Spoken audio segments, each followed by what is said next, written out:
Pickaxe. 5-day early access to every Cast Party episode, including Nocturne, ad-free episodes, behind-the-scenes info, exclusive bonus monthly one-shots, access to our community Discord where our community plays D&D games together, has game nights, and hosts so much more, all for less than the price of a single cup of coffee per month. Aren't convinced? Try out a free trial. 7 days free to check out the content that we offer only exclusively on our Patreon. Patreon.com/castparty. Support your favorite D&D podcast, all while getting some awesome perks. Patreon.com/castparty. See you there, cast and crew. Hello, everyone, and welcome to Cast Party. My name is Colin McManus, and I'll be your director for today. I am joined by Ryan McManus. Hi, Ryan McManus playing Bjorg Jorgensen, the Jewel of Debauchery. Anna Brisbane. Hi, Anna Brisbane playing Lenore DeVere, Chaos, very excited to push all the buttons. Nigel Deacon. Hi, I'm Nigel, playing Jackal Campman, the Leperin loner striving for companionship and control. Vince Perino. I'm playing Tevin, the mechanism of discovery, reconstructing memories one piece at a time. Raquel Skellington. Hi, everybody. I'm Raquel Skellington. I play Poppy, the tender-hearted giant. And Luis Carrazzo. Hi, everybody. I'm Luis Carrazzo. I'm playing Santos, the Great Glavinator. Let's talk about what happened last time. You discussed the Black Axe's proposition to have you break into Darian's estate to get whatever he stole from Lenore. You discussed the ethics, the law, any workarounds you could think of, even whether or not to kill Darian while you were there. The party then split up to get more information. Bjorg, Lenore, and Jack went to As the Tree Falls and got as much information from the Black Axe members about the heist that they could. You found out a lot, that Darian knows the Black Axe stole one of his shipments and has since ordered more security. Virgil and Dredd said they could delay the shipments if you all did the break-in tomorrow evening, while Darian was at an officers' meeting. You were given the address, a vibrating receiver from Clove, as well as information about the estate. Lorian, a Nightshade guard, has access to the compound as he is a gardener. When entering the compound, he goes straight to the garden shed and then to the front door. Clove has also seen him without his clothes on through the windows. There's a dog somewhere, but Clove has only ever seen it in the gardens, not in the house itself. There's a suspicious room on the second floor where you can't see inside. Whenever Darian enters this room, he's alone, and he enters with a drink in hand, which he grabs from the parlor. Darian's place always has lights on inside even when no one is home, and Lenore previously found a hidden door with a lock that fit the ring on Darian's hand.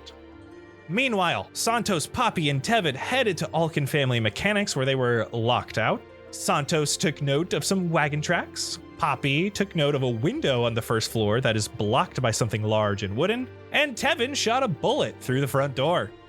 You left Alkin, hoping to meet Desmond another day, and headed to Wraithwood.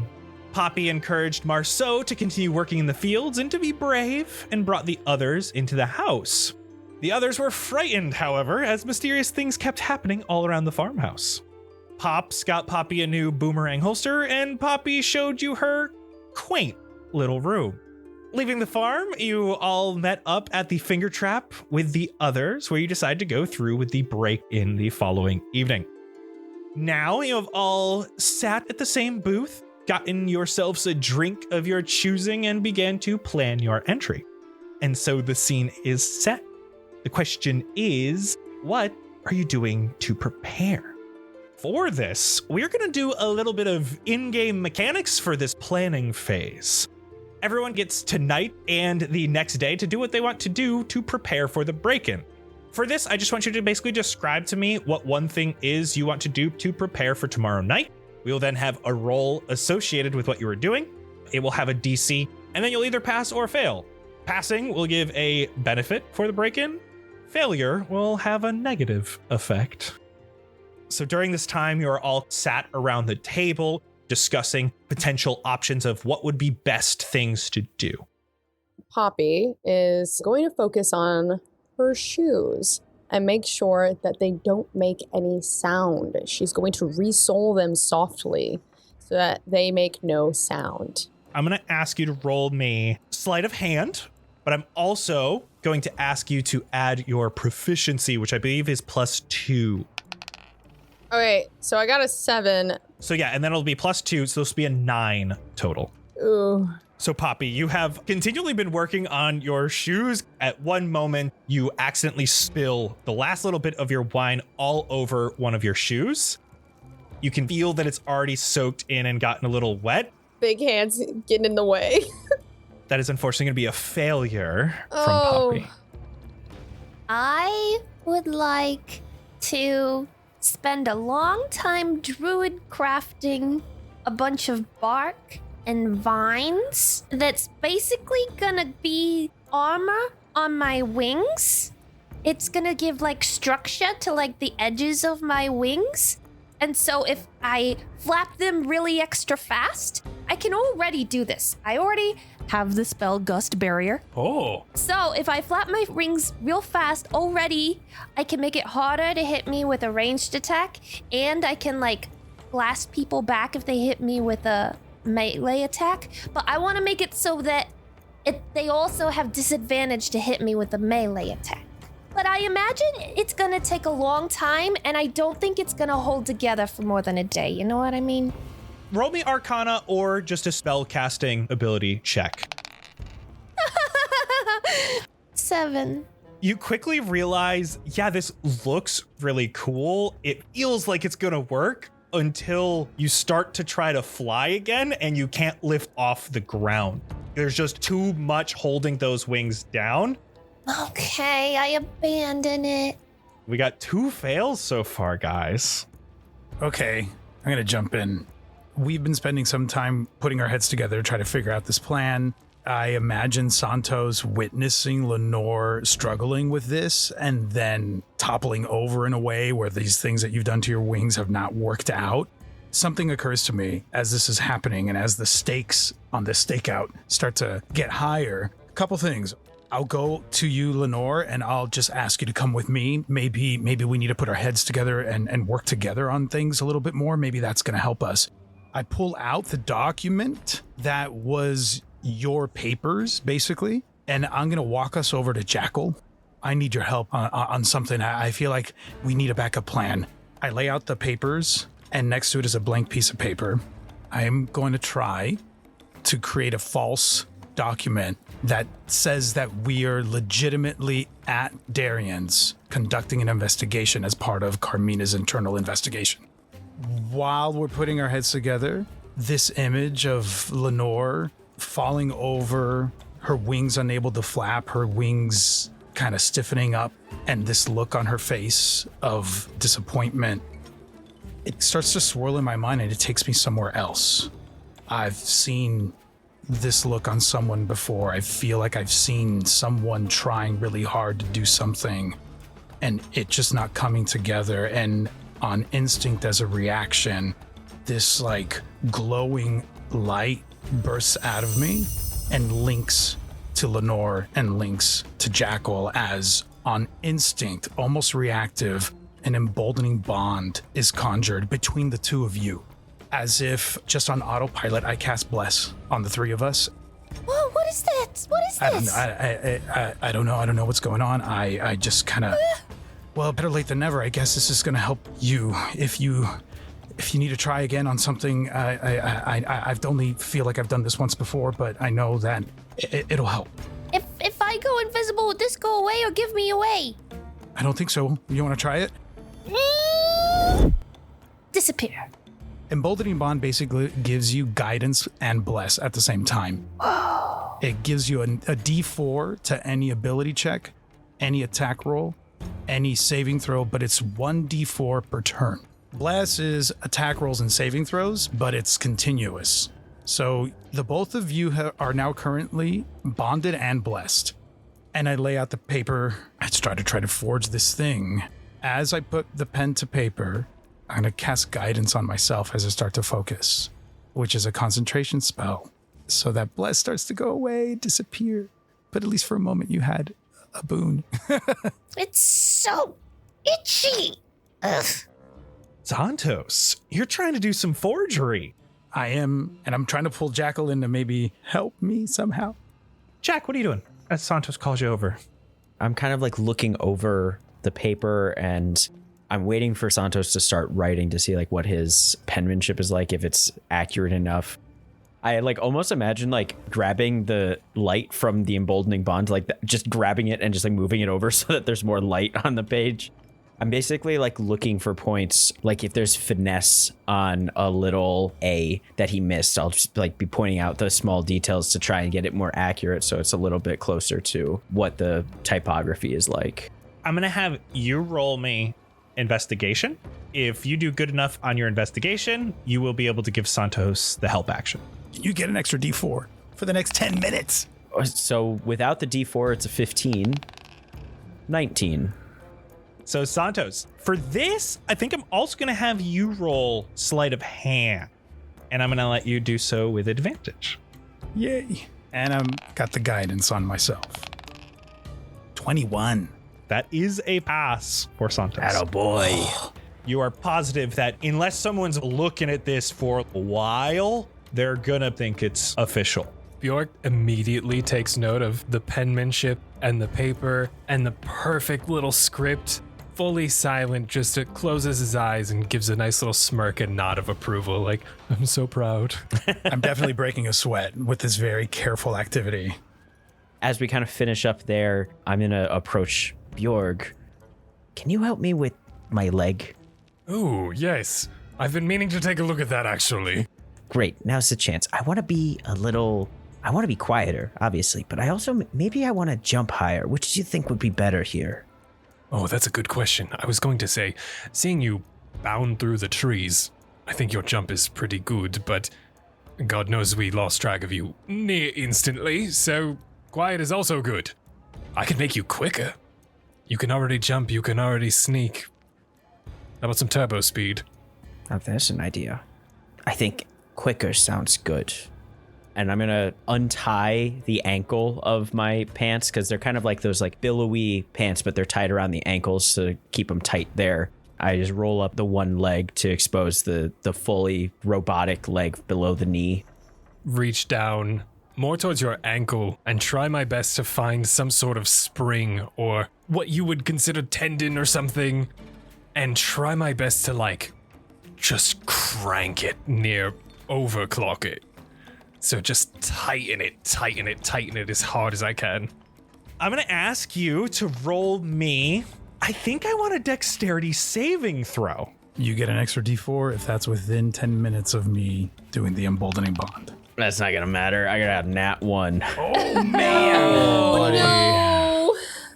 It feels so off. As you start to run, you fall multiple times, twist your ankle. It's too much movement.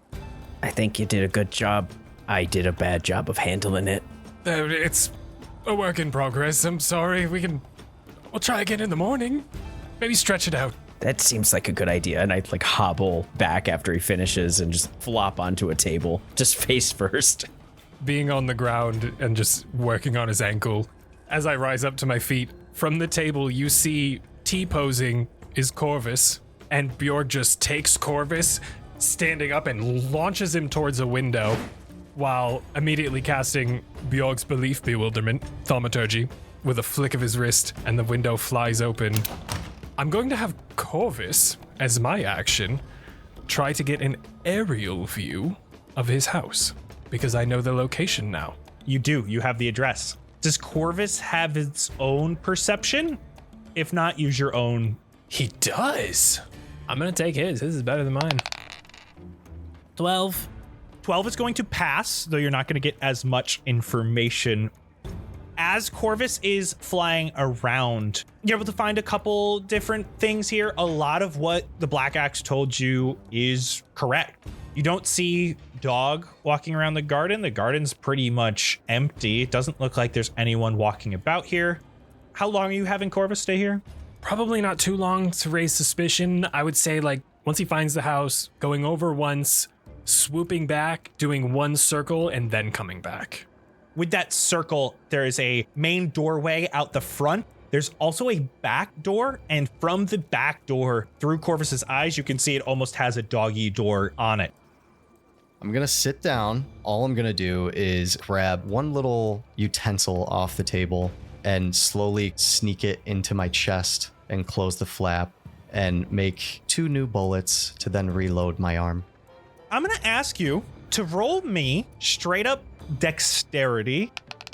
Another nat 1. This is gonna What go is so going poorly. on, bro? Another Group one? activities go bad for so many of us. Everybody knows group projects are bad. And there's always the two, me and Santos, who have to carry the whole project. Hey, I helped Hey! Santos. I helped. Haters. If you passed, so for Santos and Bjorg, but I'm going to have the others listen too. This is one of the things I'm stealing from another system. It's called Blades in the Dark. You're going to get 1 use of flashback. This means during the break-in, at any point, you can interrupt whatever's going on and tell me what you did to prepare for an issue ahead of you. Oh, that's fun. This could be knowing something, having something on your person that your character would have brought with you, anything like that. For example, giant boulder coming down a ramp a la Indiana Jones. You could use your flashback and say you knew you'd be having to move quickly, so your preparations were doing sprints in your downtime to practice your speed. A flashback needs to be something your character could have realistically done, as well as it cannot change what have already happened. So if I say there are 5 guards, you can't use your flashback to say you got drunk with them the night before, so they all overslept. You could, however, say, oh, I used my flashback because I paid off the guards to look the other way. Or you could have prepared a distraction for the guards. If you failed, the rest of you did, your group's alert level increases by 1 for each failure.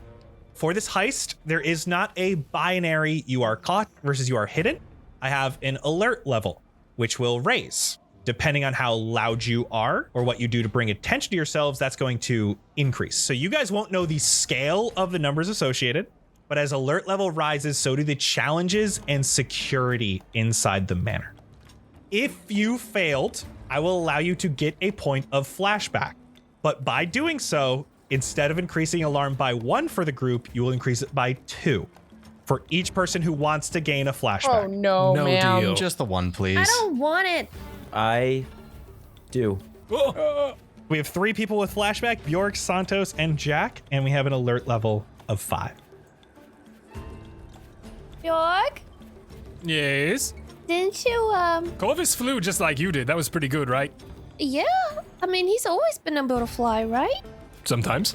Oh. Well, then I'm glad he made it back. So you know how you turned into, like, an old you? Yes. Tevin thought I was hideous. And have you turned into anyone else? Not that you know of. Oh. Well, can you teach me how you did that? And can you turn into other people, or is it just you at different ages? Oh, no, you can make yourself as crazy as you would like. You just have to refrain to your size for the most part. Give or take a bit. Depends how much lift you have in your shoes. I have so much magic in me, like so much. I can feel it. It's like really bubbling in me right now for some reason.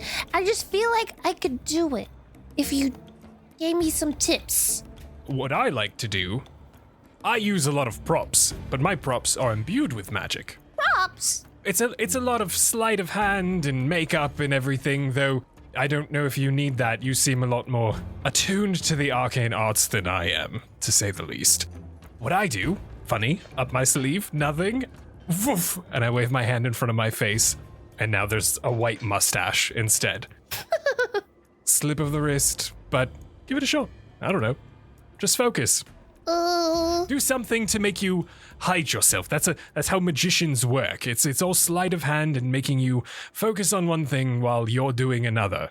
Hide yourself for a second so they can see they knew you. Hey, look at this. Yep. And I'm gonna minor illusion some glitter in my hand. Look at this.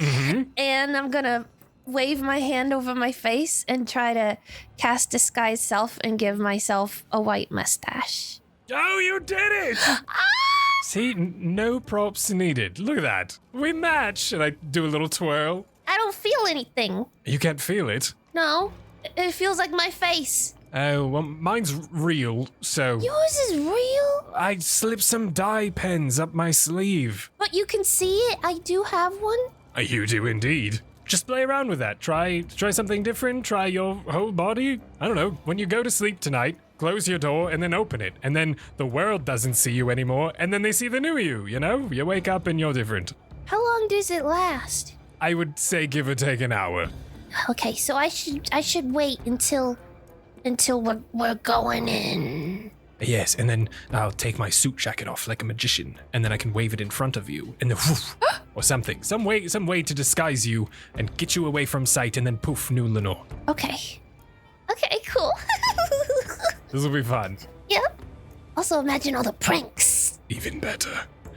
Speaking of fun, I don't fight things. I think you guys are well aware of that now. I have things that can help. And I have a lot of things. I have plenty of things. So many things that you can't even think of. The best things? The best of things. I have some other tools and trinkets that might be good for safety purposes, communication, security. Because we're going in quiet. Communication. Yes. Can you make us all talk in our brains from far away? I could do a link from 1 to 1 if we are focusing more on communication. I can do myself to 1 and I pull out a little earring, but it's not like a actual earring that you go through a hole with. It's one of those ones that hoop around your ear. A cuff. Okay, so if we split up into like a team A and a team B, that could be helpful. A team, B team. We could relay information from one to another. The last is, in case scuffles go down, ensuring our big guy over here, but I point to Santos, can help our other big guy over here, and I point to Tevin. Who am I, chop liver? I helped you last time. Fine. And I didn't want to call you big guy. There's a device that I have that I could slip onto Santos's armor that would just help him in case Darian has set up some security measures. If he falls, I can get him back up. If he's looking to fight, break something down, it should give him a little boost. Being the muscle of the group, I feel like that might not be a bad idea. I kind of turn and look towards Jackal, who is noticeably smaller than I am, but if we are to speak of muscles, then this little guy here has got quite the bark and bite, if I recall what he was able to do before when he got a little ticked off. I flex, and you guys can see the muscle, the bicep bulge through the shirt that's pretty loose fitting.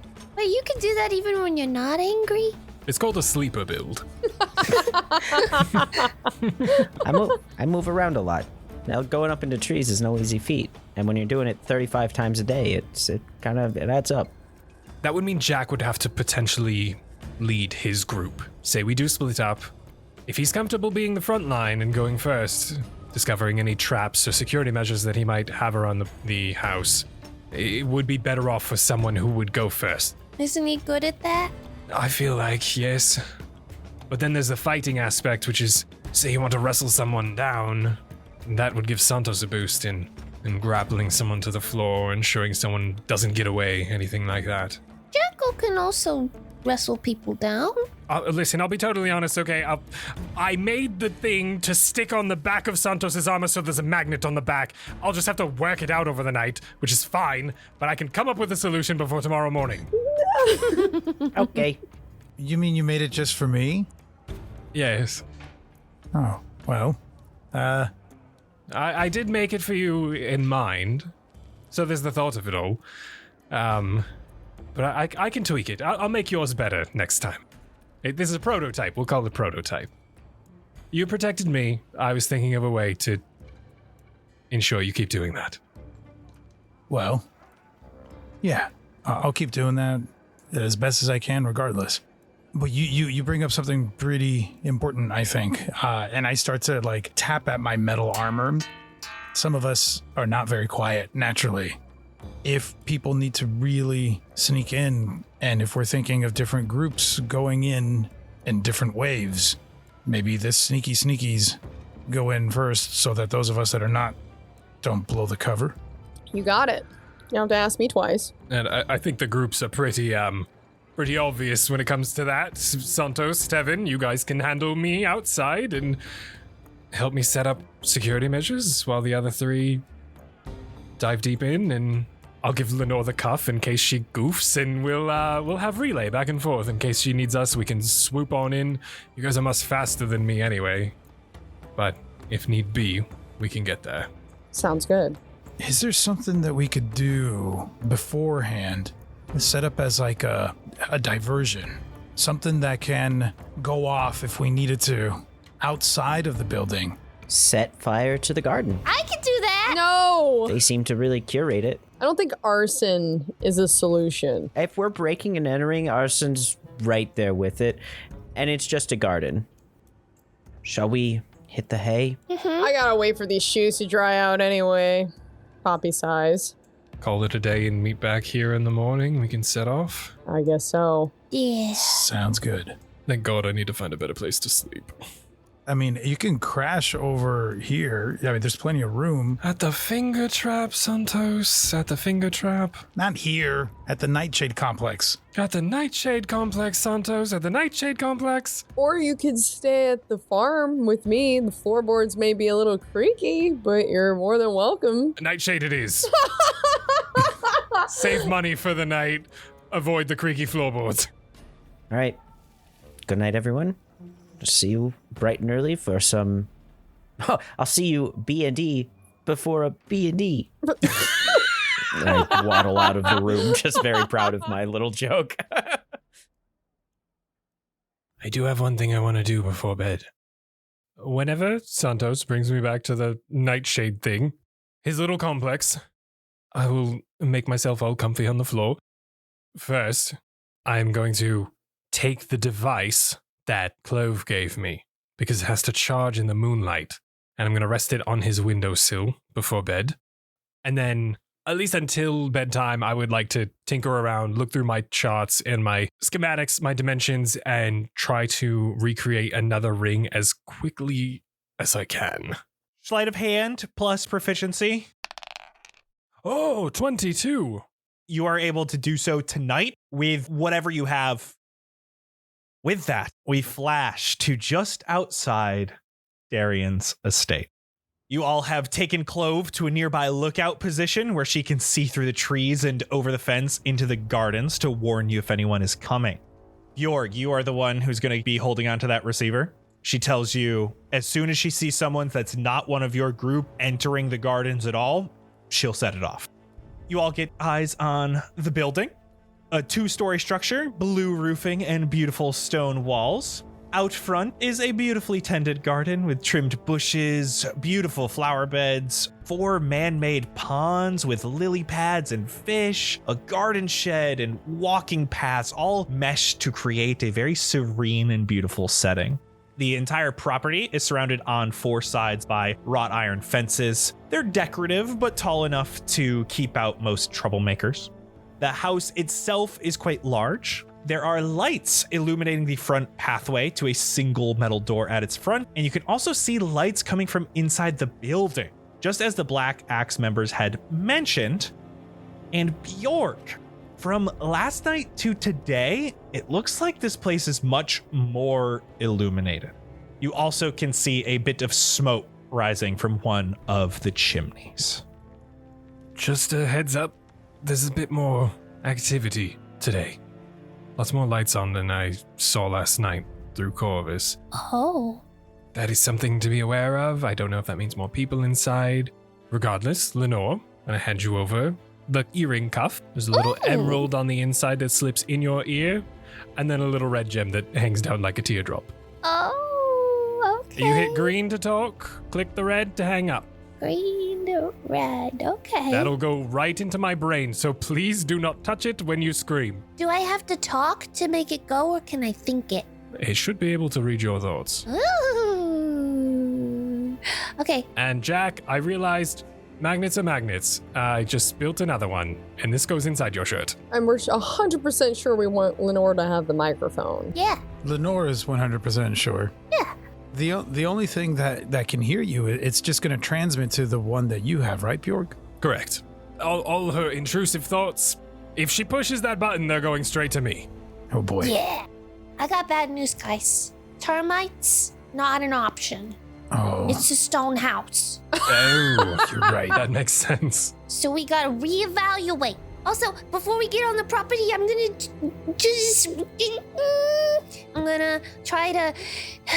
I'm envisioning this beautiful, calming lavender bubble around me, and it smells like a lavender, and it's wonderful, and I'm casting mage armor.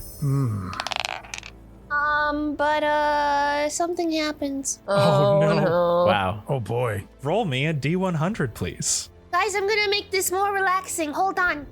I need to envision myself safe, untargetable. This is a 66. Lenore, I can't wait for you to describe this. For the next minute, a ghostly shield hovers near you, granting a +2 bonus to AC and immunity to magic missile. Okay. Only for a minute. This is fun, and this is your first one. I'm gonna say it's a minute once a hostile thing happens for this. How's that sound? Okay. Wow. So my normal thin, transparent lavender bubble appears. You've never seen it before, but you all smell the lavender. But you all also see it kind of vibrate, just kind of rumble, and it starts to turn more opaque, but then it goes back to clear lavender. And then it just fades away. But it's still there, and you can kind of see a little vibration in the air every now and then, like it's anticipating something coming at me. It's very impressive. It is. I'm very I'm impressed. so impressed. That is something you need to teach me next. I feel like a god. Great. I don't know. Gods are killable. Just remember that. We saw it happen. Get in there. I think last I recall, isn't Darian supposed to be leaving around this time? Isn't he being called forth? Maybe we wait to see if some of those lights go off and someone leaves the property. Oh, we were told that there's always lights on. They never go off. He's probably gone. They are 24/7 on at all times, whether someone is in or someone is out. So we think the coast is clear. It's now or never. I think so. We go for the garden shed first to find the secret. I have a question, DM. Have I ever seen a guard, a nightshade person, anything that's like gnome or halfling or fairy sized? You were at Thanars. You saw so many of all different races. You can take your pick. Yord, come here. Yep. Wave your cape. Ready, everybody? Now you see her. And now you don't. And I throw some glitter over the cape, and I run through the cape, and I cast Disguise Self to turn into a halfling guard that I saw at the bar. Oh, full body that time. Let's go. She's got like red curly short hair. Whoa. Do you know her name? Do you know her name? Santos knows her as Mirabella. Just, act like you have a cold if anyone talks to you, because that's nothing like what she sounds like. Okay.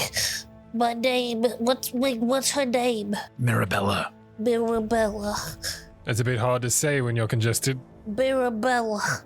Yeah, that'll work. I'm ready. This is just a backup. I'm gonna go invisible. This is just in case my invisibility has to go away. I'm so ready. I got layers, you guys. I'm a mastermind. I've got the invisibility. If that goes wrong, I'm disguised. If that goes wrong, I'm shielded.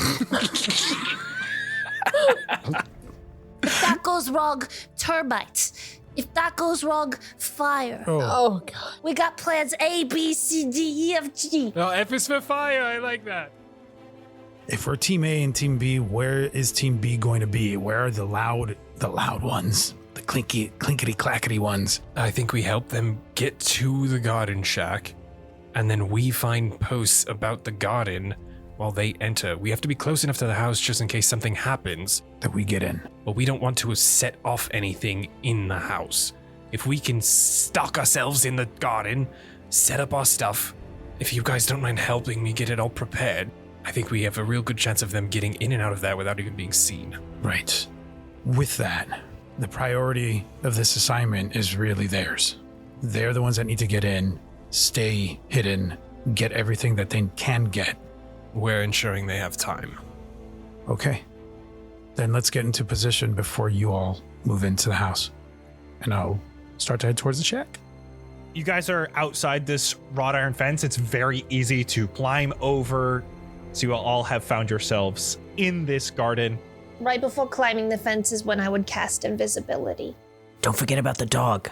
Oh, shit. I forgot about the fucking dog. I literally just said don't do that. Yeah, well, you're too late. I already did it. It's okay. I can handle the dog. Okay. Keep an eye out for it. Yeah, you probably will have to deal with it before we do. I know you're here somewhere, Lenore. I'm right here. I'm right behind you here. Oh, God. Oh.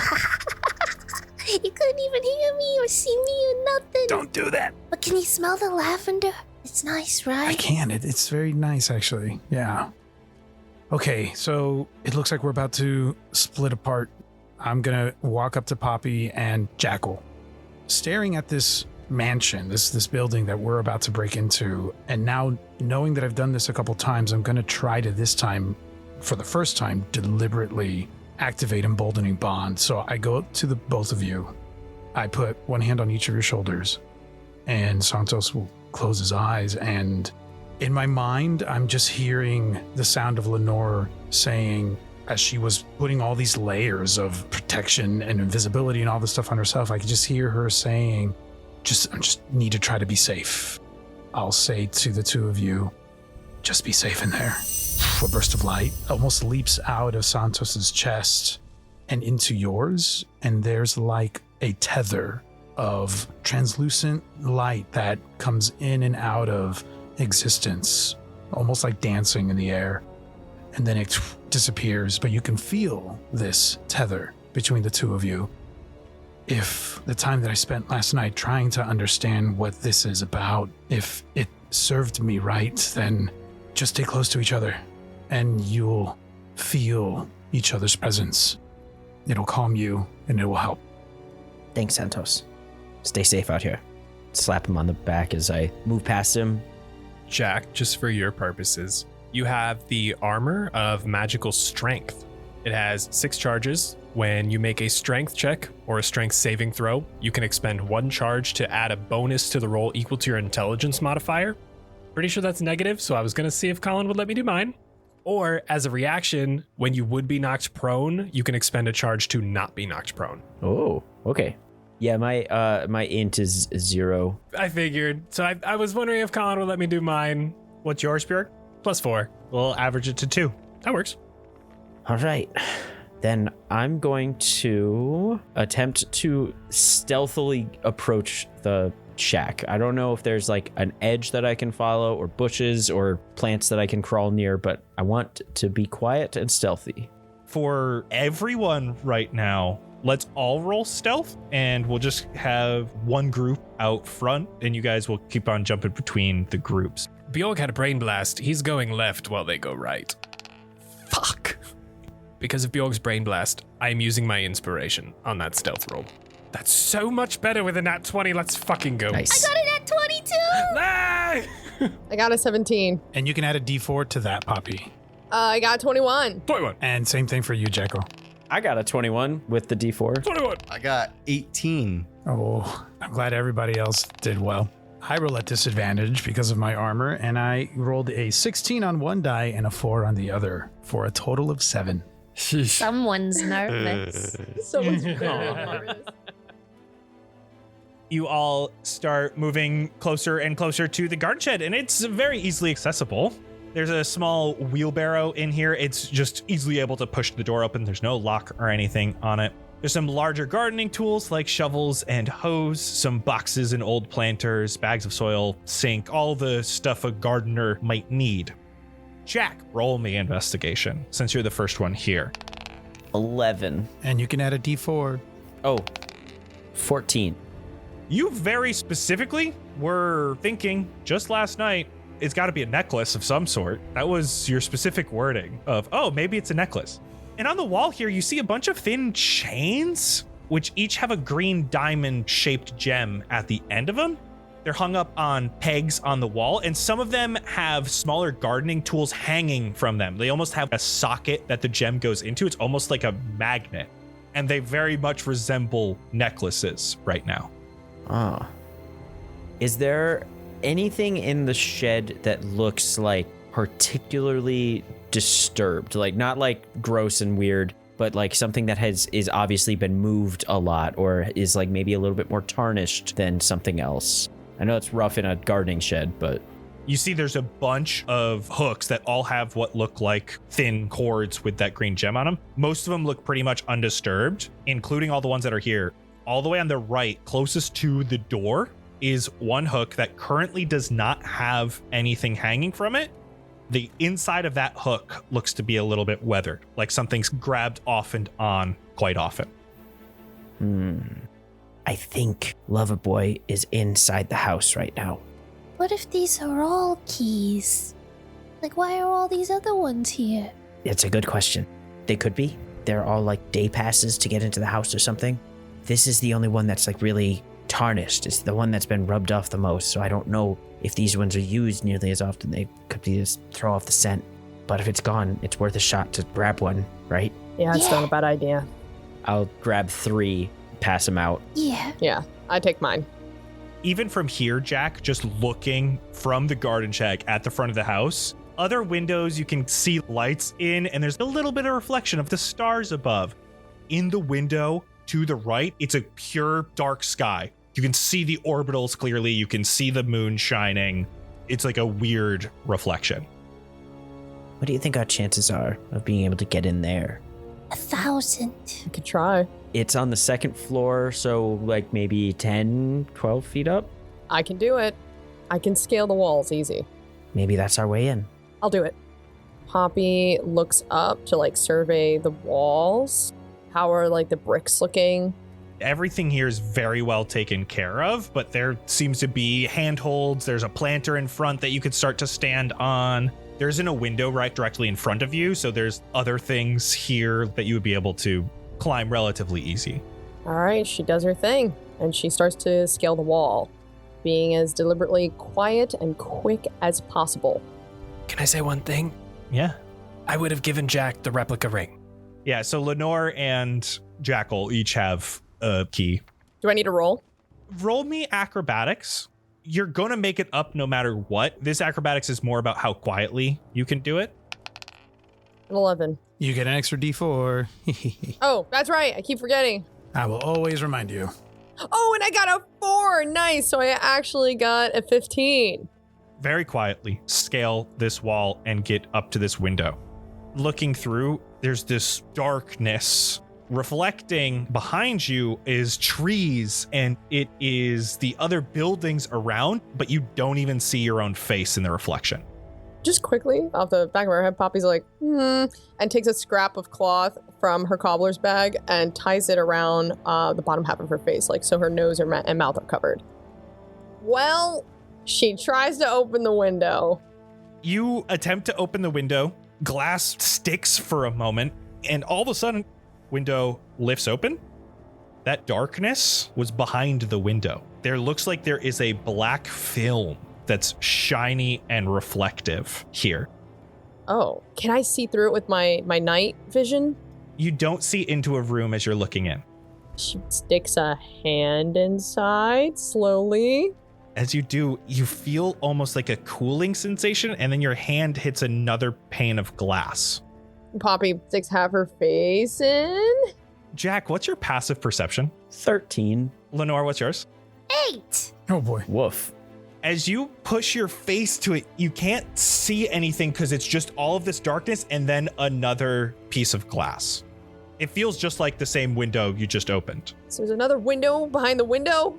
Okay, she's feeling around, tries and jiggles and tries to get it up. Puts her hand through again to see what she feels. Your hand goes into this darkness. Feels cold. You're able to get your whole arm through up to your elbow. Then she puts her face through. You feel this cooling sensation until you pop your head out and you're looking downward towards the garden at Jack and Lenore. As you guys look up, half of Poppy's body is in the left window. The other half is coming out the right window.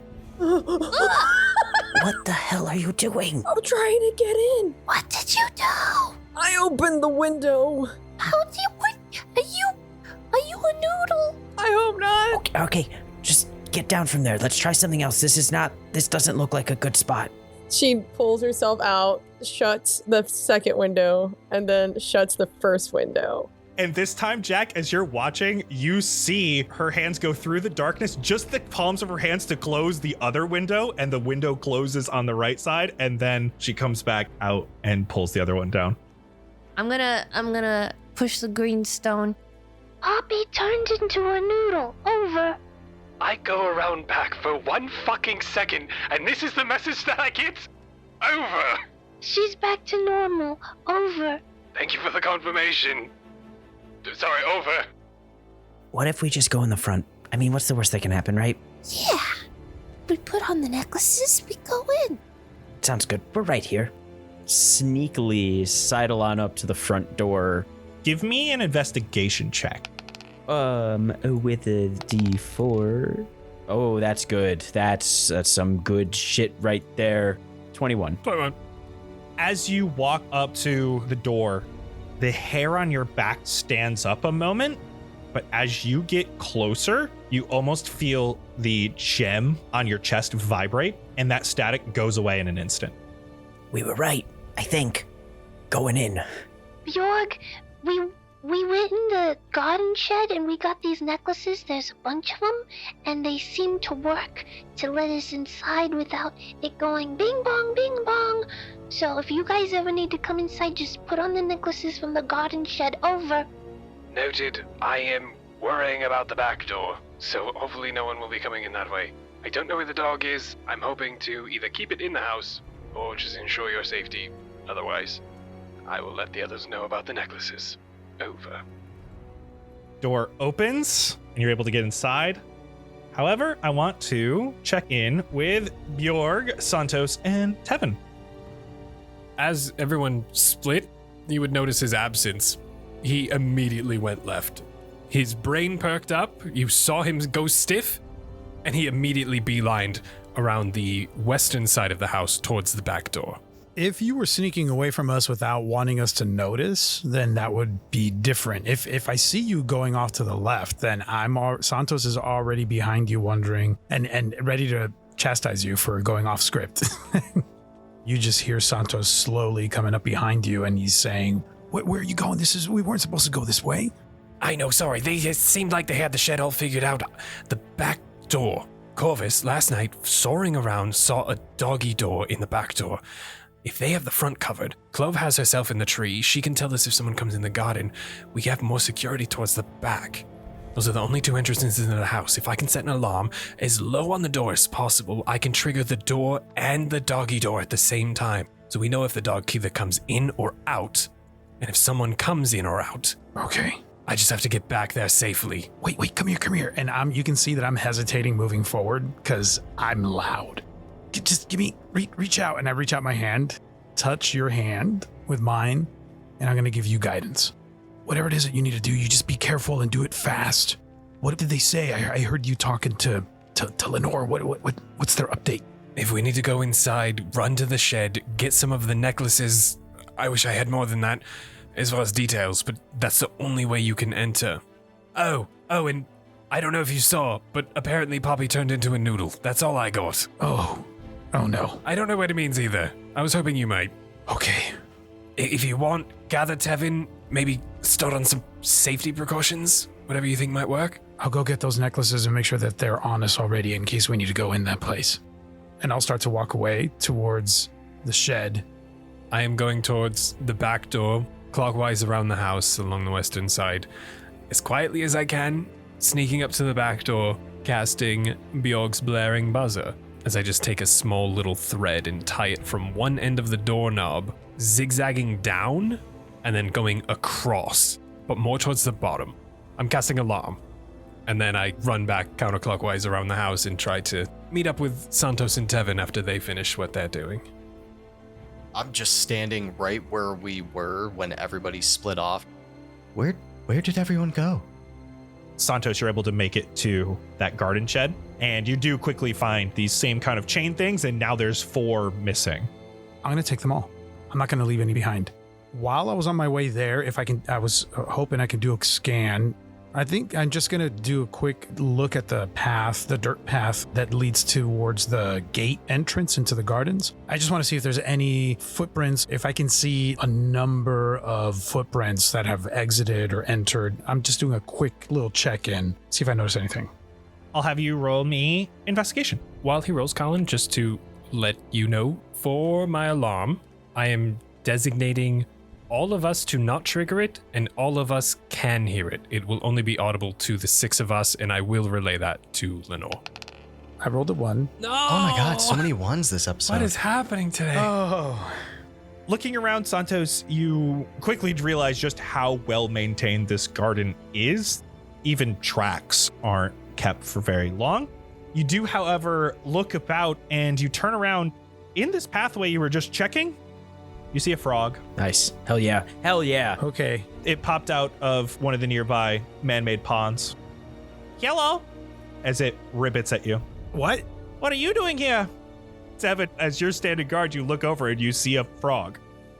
I'm just going to walk past the frog as though I belong here, as though, you know, Nightshade business. And I'm actually going to say that as I walk past the frog. Hey, little buddy, hey, just, you know, regular old Nightshade business as usual. And I'm going to walk towards the shed like I've done it 100 times, like anybody else would have that would be doing what I'm about to do. I'm going to ask you for a deception check. 17 on the die, -1. This frog doesn't keep ribbiting at you. You continue to walk by. More of these frogs, a whole group of them, all start coming out of the pond, looking at you. They almost look confused because they're hopping back in and out of the water and looking at each other. But the one that you just spoke to jumps up, literally speaks to the other frogs. Didn't look like Lorian. He seems okay. Jumps back into the water. I'd like to go back around kind of where I was engaging Bjorg, off out of the line of sight of people that can look straight in from the gate, but still close to the building. And I'll kind of try to wave Tevin over. We can stand guard from here, buddy. A little bit more out of the way if we can. Did you not want to speak more to your friends? No, I don't think they're friends. I think that they're guards too, in a way. I see. And I'll just walk right over to both of them. You guys take your positions there, and we jump to the inside of the house. As Jack opens the doorway into an entryway, you find a sitting room. It's got places to take off jackets and shoes. You see immediately in front of you a staircase heading upwards to the second floor, a door to your left as well as your right, which lead to other portions of the first floor. The room you enter into is well lit, and it's got magical braziers giving off warm light. Which way do you think the parlor is? Well, parlor is usually where you entertain guests, so I assume it might be on the right. But they're clearly trying to hide the room upstairs that we couldn't get into. We need a drink from the parlor first. Why? Oh, Because that's what Lorian does every time. you're right. Time to drink. I'm gonna try the door on the right. You enter the door on the right and you open up into a kitchen. Fuck. It's primarily white tile on the ground with a bunch of stocked shelves of food, small adjoining pantry, a large cooking stove with a chimney. There's a prep table here and a lot of food all strewn about. Smell of spices is abundant. There's also a small wooden stand on the nearby counter, which has a rather large leather-bound book on it. Is the stove lit? The stove is not lit.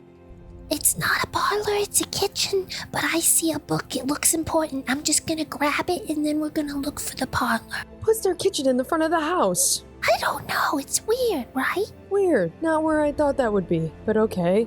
I'm gonna grab the book. You fly over, you begin to grab the book, and as you see the title, it says Cooking with Paprika. As you grab onto the book, it starts moving in your hands as it comes to life. Quickly, flurry of pages opens. Oh, dearest me! Guests now? I wasn't informed! I'm invisible. The book starts to flap open to its middle pages, the spine bending as it starts to flap and move about the kitchen. pots and pans hanging from nearby cabinets start to clang together as the kitchen comes alive. Oh, shit. They start moving about. A pan finds its way to the stovetop. Drawers open, a cutting board comes out, and a knife sets on a nearby prep table. Bjorg, the kitchen is alive. Over. What in the hells are you doing in there? You've been inside for 5 minutes! Over! Not even. Over. I'm the only one in the kitchen. Do they see my friends through the door? As soon as Poppy heard something, she went back against the wall from the door, so they shouldn't be able to see her, at least in the doorway. The rest of you have been stealthy enough that this book was awakened by being grabbed and just started to cook. I'm just standing here and watching. It continues. Where's my basil? And the time! This is a disaster! It keeps flipping through to different recipes. What to make? What to make? Flames start to flicker to life under the stove. All of this suddenly calms down as the book looks each direction and doesn't see any guests. You're doing amazing. Make some tapioca pudding, please. Tapioca pudding? I was going to do creme brulee. Tapioca pudding it is. The stove relights. This book continues cooking. Lenore, no! Guys, this kitchen is the coolest. Lenore, if he knows that someone's cooked in his kitchen, we're done! Who knows? Maybe the kitchen's alive. Maybe the kitchen chose to make tapioca pudding. Oh, Poppy is sweating and looks at Jackal. He's got his like face in his hand, and it's just like, I don't, we gotta find the parlor. We'll come back. Take your time. Thank you so much. And I leave the kitchen, and I'm gonna close the door behind me. It's alive. That's so cool. You can ask him to make whatever you want. Lenore! What? I understand you've never broken into somebody's home. You're leaving traces of our being here everywhere. Actually, I have broken into this exact home. Poppy says nothing, but clenches her fist really, really tight. And we're gonna have tapioca pudding later. This is awesome. Okay, let's find the parlor. I'm gonna try the other door. Lenore, you move over to the other door, heading left instead of right. Through this door, you open up into a large dining room that's adjacent to a small sitting room. Sitting room has a fireplace lit, along with a few couches and some decorative statues, a fox in one corner, a woman in the other, both made of stone. There's a large painting of a woman and a brown dog with long, sharp ears. They look to be actively playing in this painting. It's hang up on the wall behind one of these couches. The dining room has a long table fully stocked with plates and dishes ready to be served at any moment. Beautiful chandelier above here. And there's also another door at the other edge of the dining room. Is there a name plaque on the painting? There is not. However, there's a small signature in the corner that would be like the artist. It says Darla. Darla! Any beverages? Here, it doesn't look like it. Is this a parlor? It's more like a living room than a parlor. Poppy goes down the dining room to the other door. She peeks inside. You come to what looks to be a parlor. Looking in, you see another roaring fireplace. This room has more of a musky smell and feel to it. There's a large stuffed elk head on the wall. Colors are a bit more earthy. There does seem to be a full bar here with glasses and alcohol ready to be served. Just behind the bar is a painting of Darian. He is out on the patio of the house holding a drink as he stands watching the sun crest the horizon. There are also 2 plush armchairs right in front of the fireplace with a small table between them. There look to be notes and journals placed here on the table in front of the fireplace between these 2 chairs. Who puts a parlor in the back of the house behind the dining room? That doesn't make any sense. Jack, where'd you go? I've been hanging out outside the dining room keeping watch. Don't split the party. I'm keeping an eye out for living kitchen utensils. They're fine. Against my better judgment, I creep into the room, follow them into the parlor area. Poppy walks into the parlor room, starts looking around. Roll me investigation. Oh, nat 20! Let's go. That's what we like. And a D4? Yeah, if you need it. got a 4, so I'm at Dang. 24. There's a lot here. You're quickly looking at the bar. Very full, stocked bar here. There's a drink making book here, similar to a recipe book, but just a small one for cocktails. Looks like it's been opened and used a lot. Most of the pages are X'd out entirely. Only a few have been circled. As you're looking even further, you're opening drawers, you're seeing, okay, here's where they keep the dried mint. As you open a particular drawer, there seems to be some sort of hidden mechanism within this bar cart. Hey, take a look at this, Strack. Continuing with your investigation of the room, since you rolled so high, that painting of Darian on the wall has the same signature in the corner from Darla. Between the two chairs is this journal and these handwritten notes. The loose pages are what look to be torn from field journals. Some of the early notes read things like, Parker and Clark yelling loudly over lunch again, disrupting others. Danielle continues to leave duty early to go to Thanars. The more recent entries seem to change, however. The last few days are all focusing on Santos. Santos and the fairy were seen at Thanars, the fairy in disguise. Followed Santos from when he awoke the next morning, headed straight to the fairy and the others, went to the spa before heading to your office to meet with you. That was the most recent handwritten note. The journal is different handwriting and is open to the most recent page. The most recent entry, dated last night, Santos has been compromised. He will be eliminated. And for today, that's a wrap. Oh, man. I'm so excited to talk about all this. Over on Behind the Scenes, patreon.com/castparty, not only can you become a patron and suggest things for names and magic items, what you can do, which I've been waiting so long to announce this, we're going to do a crowdsourced list of wild magic for Lenore.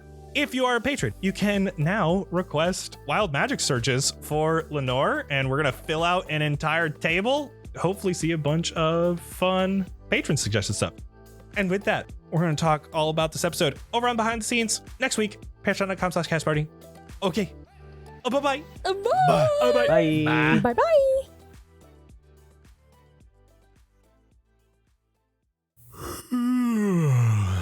So, Thad, what's the tally for today? Oh, usual chaos. First up, we caught a new guy trying to bribe his way out of a fine. What was the fine for? Attempting to summon a dragon with a chalk drawing. Told everyone it was a visual aid. Classic rookie mood. Wait, but what about the bard? Bass drop, wasn't it? Yeah, he got booked for public disturbance. He was testing out some enchanted subwoofers in the market square. Shook the whole place. People thought an earthquake hit. Okay, yeah. They're gonna feel that bass for a week. And wait, who's this? Dubward? Ah, Dubward. The guy tried to convince people he could sell them invisible cloaks. Did anyone buy one? 3 people. Paid in full. Gods, people are gullible. What about Anne? Oh, Anne got into a fight with Havoc Hopsack. Apparently, Havoc Hopsack sold her a self-replicating loaf of bread, but all it did was scream when sliced. I can't even imagine how you'd explain that to the bakery. Took us 20 minutes to shut the thing up. Then Sainty Love tried to start a love potion stand, but ended up just mixing up the ingredients. How bad? People fell in love with random objects. Eric 5 proposed to a fence. Foerunner swore undying loyalty to his shoes. And Heather? She's usually harmless. She tried to sneak a griffin through customs. Disguised it as a big chicken. Almost worked, too. Huh, clever. And Jesky Fire's on the list? Oh yeah, just your usual illegal fireworks vendor. Only these fireworks turned into squirrels mid-flight. We've got a squirrel infestation now. Gonna be tough to explain that to the captain. You don't know the half of it. Jonas thought he could outrun a spell by running in circles. It didn't work. Did Kaylee get arrested again? Yep. Caught using the spell to turn people's coins into cheese. said she was helping the poor. Jonas got. I mean, that's one way to make a meal. Don't even get me started on Lexi. Oh, and Opti. They opened a mystical hair salon and accidentally gave half the clientele sentient hairdos. Dangerous work, that. And Ryan and Bubba, they got into a brawl. Something about who could summon more frogs. Last count was about 400 frogs hopping down the riverfront. Chaos as usual. But wait, what about Winkle? I haven't seen her today. She got arrested for impersonating Winkle. But she is Winkle. Exactly. I'm just not gonna ask. Ebab Flo, what did they get up to? They enchanted the town's clock tower to tick backwards. Now everyone's running about an hour late. Okay, but that's pretty harmless. I don't. Oh, whatever. We'll leave it to night shift. Yeah, they always get the brunt of it.